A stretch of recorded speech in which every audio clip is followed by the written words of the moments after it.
बातमी मुख्यमंत्र्यांच्या दावोस दौऱ्यासंदर्भात मुख्यमंत्री एकनाथ शिंदेसह शिष्टमंडळ दावोस दौऱ्यावरती आहे। मुख्यमंत्री उद्योग मंत्र्यांसह 10 अधिकारी या शिष्टमंडळात त्यांचा समावेश आहे। तर मुख्यमंत्र्यांनी दौऱ्याचा खर्च आणि प्रतिनिधी संख्येचे आरोप फेटाळलेत। या दौऱ्यामध्ये 3 लाख कोटींचे सामंजस्य करार होणार असल्याचा दावा सुद्धा केला गेलाय। तर मुख्यमंत्री एकनाथ शिंदेसह शिष्टमंडळ दावोसला रवाना झाले।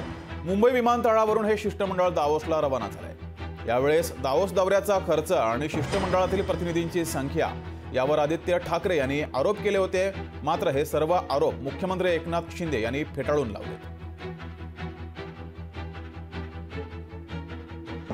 उद्योग विभाग आणि मुख्यमंत्री कार्यालय आम्ही 10 लोकांचं शिष्टमंडळ या ठिकाणी अधिकृतपणे जात आहे आणि MMRDA आणि महाप्रीत चे देखील 8 लोक जात आहेत। त्यांना देखील केंद्र सरकारच्या माध्यमातून परवानगी मिळालेली आहे आणि त्यांच्यासारखे आकडे फुगवून कागदावर ठेवण्यासाठी आम्ही जात नाही, तर प्रत्यक्षामध्ये त्या ठिकाणी जे करारनामे होतील त्याचे एक्झिक्युशन होईल, अंमलबजावणी होईल।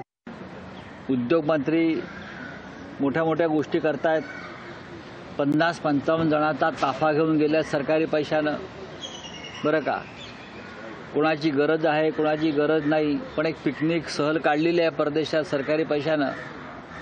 PA OSD आजी माजी खासदार, तिजोरीची लूट आहे, तिजोरीची लूट आहे। तिथे गौतम अडाणी भेटणार आहेत। गौतम अडाणी इथे भेटू शकतात हो, असं मी आज वाचलं।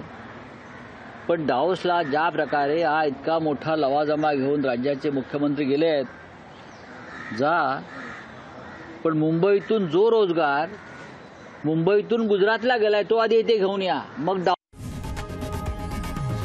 लोकशाही मराठी ऐका, पहा, जागरूक रहा।